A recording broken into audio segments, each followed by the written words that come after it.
No dia 27 de março ocorrerá o maior evento de premiação do cinema mundial, que é o Oscar 2022. Taca na tela aí alguns dos exemplos que estão concorrendo a essa premiação maravilhosa. E claro, nós aqui do canal Funilando não poderíamos ficar de fora dessa. Portanto, trazemos hoje para vocês aqui uma avaliação de um dos títulos que estão concorrendo. Trago hoje para vocês o filme Duna. Então, pega sua pipoca, entra na nave espacial e vem com a gente. Fala pessoal, tudo bem? Você está no canal Funilando, seu canal de cinema. Eu me chamo Mike Antônio e sejam muito bem-vindos a mais um vídeo. Bom, hoje eu trago para vocês uma análise do filme Duna, que é um dos concorrentes da premiação do Oscar. Duna é um filme inspirado em uma das obras de Frank Herbert, que no ano de 1965 escreveu o primeiro livro, que só em 1984 foi adaptado para as telas do cinema. Um filme que na época não foi bem sucedido.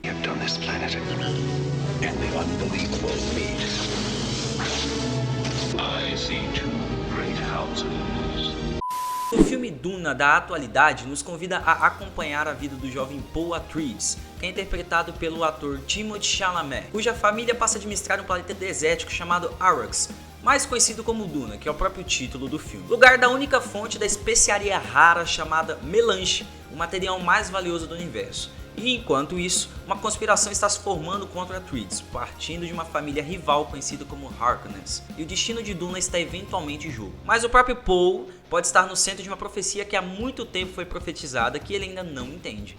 O planeta de Arrakis, como eu citei antes, na verdade Duna, ele é um planeta com uma vasta paisagem árida e desértica, aonde lá reside um povo chamado Fremen. Além deles, reside também um verme, que no desenrolar da história tem uma função fundamental, como eu disse para vocês, ele é o responsável por criar uma especiaria chamada melange. Bom, e esse planeta é muito cobiçado, porque como lá tem as especiarias, existe rivalidade entre os povos, entre as famílias, digamos assim, ou até mesmo as casas, que logo mais eu vou citar, porque todos querem ter acesso a esse material, até porque, por sua vez, ele tem responsabilidades geriátricas e fundamental para o avanço tecnológico.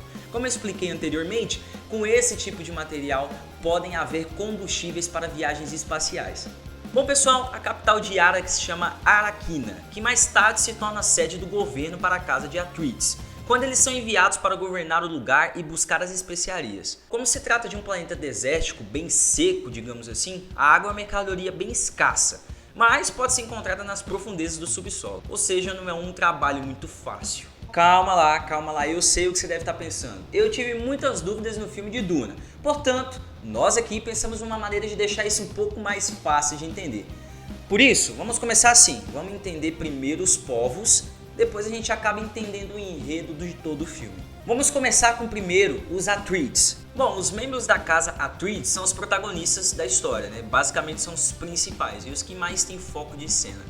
No início de Duna, os Atreides são os habitantes e governantes do planeta oceânico de Caladan, antes de serem ordenados pelo imperador Padishah Shaddam, eu acho que é assim, mas enfim, Padishah Shaddam IV a irem para Arrakis. Bom, o patriarca da família é o Duque Leto Atreides, que é o pai do Paul, que ele concebeu com a concubina Lady Jessica, que é uma Bene Gesserit. Agora tratando da casa Harkonnen, é formada pelos grandes vilões da história. E isso no primeiro momento a gente acaba não entendendo muito, mas depois fica bem claro. Eles são originários de seu planeta natal, que chama Gid Prime, que ele é um lugar fortemente industrializado. Entretanto, não podemos considerar avançado. Os Harkonnen são um grupo poderoso de pessoas que desprezam os Atreides, e no início da história comandam a mineração de especiarias em Arrakis. Bom, entendendo isso, agora vamos para os Fremens. Os Fremen são os povos nativos de Duna, ou seja, de Arrakis. São basicamente uma tribo livre. Eles foram fortemente oprimidos pelos Harkonnens, como dito atrás, mas ainda continuam sendo uma entidade feroz com a qual não se deve brincar.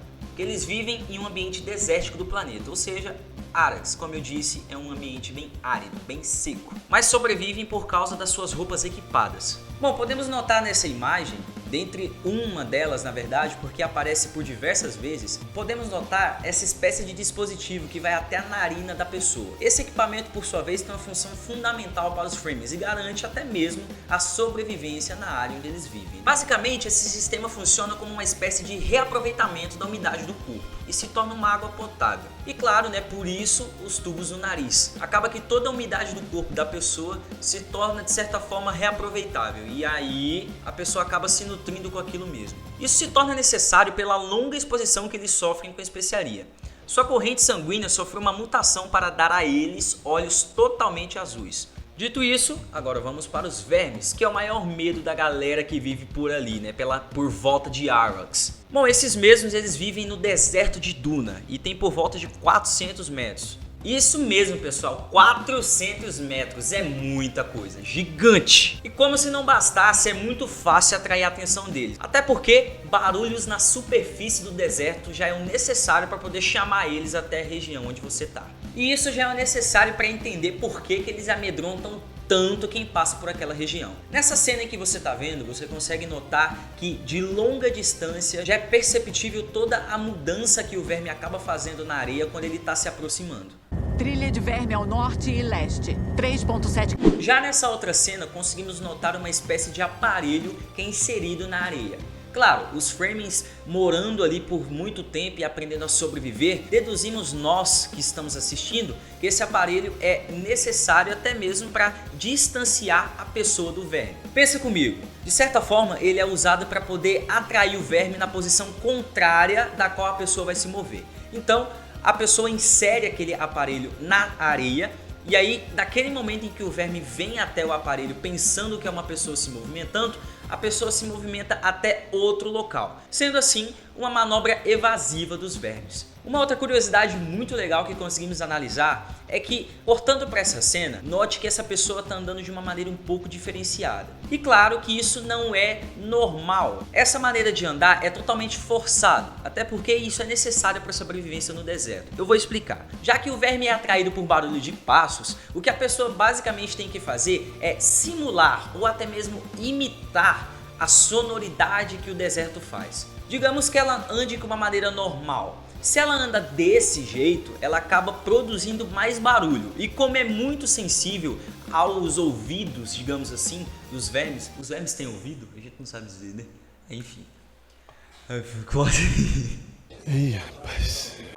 Como é muito perceptível para os vermes que tem alguém movimentando naquela região, acreditamos, né, que foi adequado, à medida que o tempo foi passando, os Fremen foram se adaptando a andar daquela maneira, para que assim fosse imitado ao som do próprio deserto, que está ali a todo momento, né, seguindo o normal, então passa perceptível aos vermes, ele acaba notando. Não tem ninguém ali, então não vou correr atrás. Se uma pessoa andar normalmente, vai ser perceptível e ele vai atrás, e acontece isso aí que você está vendo.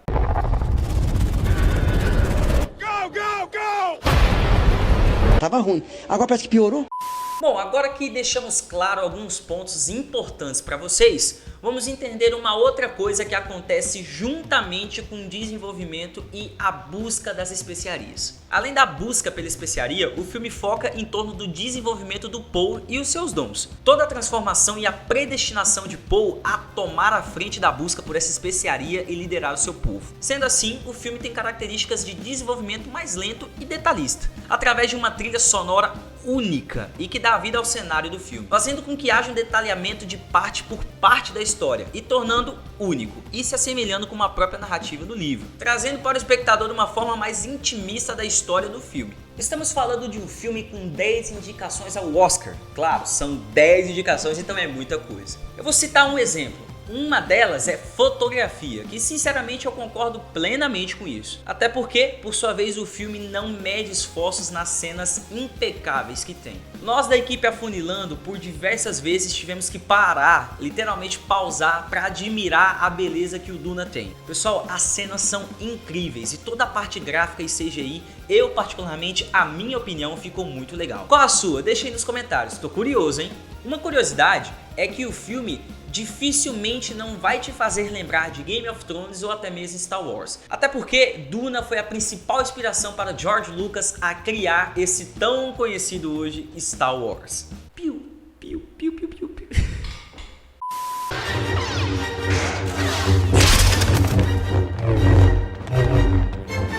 Atendendo aos diferentes requisitos da lenda ao longo de Duna, Poe é tratado com cada vez mais curiosidade pelos locais, que enxergam nele o Mahdi, o líder capaz de levá-los ao paraíso. Por algumas vezes a passagem de Mahdi é dita no filme, quando ele é considerado uma espécie de salvador. Então vamos lá, já acolhido por Stilgar e outros batedores de frame, o Poe é desafiado por um guerreiro chamado James, que duvida da lealdade do jovem Atreides e da possibilidade de ele ser um Mad. Mais habilidoso por causa dos seus treinamentos com Duncan Idaho e sua mãe Jessica, o garoto derrota seu adversário e conquista o respeito dos outros presentes, fazendo o desfecho do filme, que fica em aberto que haveria uma continuidade, até porque nas últimas frases ditas no filme esse é apenas o começo. Acaba despertando com essa frase aquele gostinho de repente teremos mais, ou supostamente um Duna 2. Então, quem assiste este filme por mais de 2 horas, além de total curiosidade e dúvida por diversas cenas do filme, sempre fica naquela, quando vai acontecer o ápice do filme? Enfim, eu vou deixar para vocês entenderem por si só, mas deduzimos então que de repente terá um Duna 2. E claro, caso isso venha a acontecer, nós aqui do canal Afunilando traremos aqui uma análise para vocês. Vou citar para vocês alguns pontos positivos que o filme retratou pra gente. Um deles é claro, né pessoal, se ele está sendo indicado a 10 Oscars, qualidades é o que não falta no filme.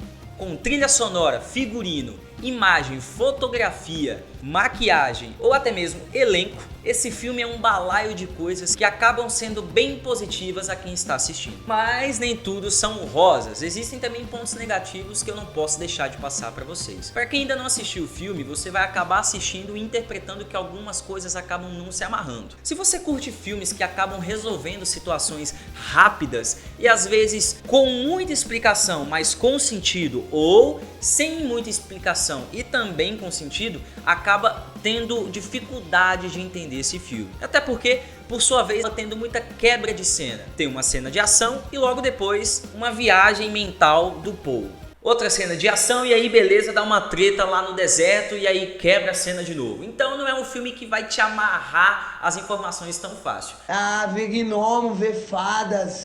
Você precisa entender de uma maneira mais minuciosa, digamos assim. Até porque essa análise veio para te ajudar a entender isso. Se você não assistiu, vai ter que correr lá. Até mesmo algumas cenas que foram consideradas por mim e talvez pela equipe toda, que foram até exageradas. Por exemplo, algumas cenas sem necessidade, explicando um conceito que nós, enquanto pessoas que só queremos assistir um filme legal, ficamos pensando, cara, por que isso não está conectado com o que a gente está assistindo? Entende? Fica tudo um pouco, para você entender, você precisa ler o livro ou talvez precisa repetir o filme por algumas vezes. Por isso, ainda bato na tecla e olha, confia na minha teoria.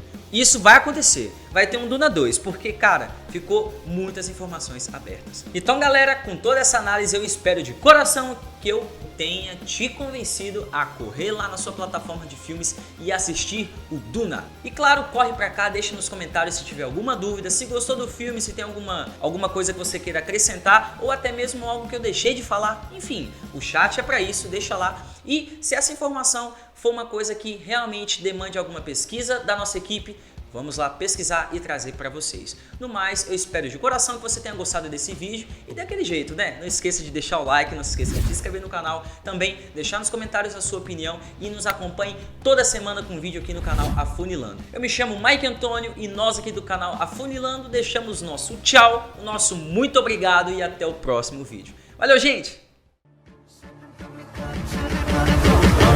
Holy Grail.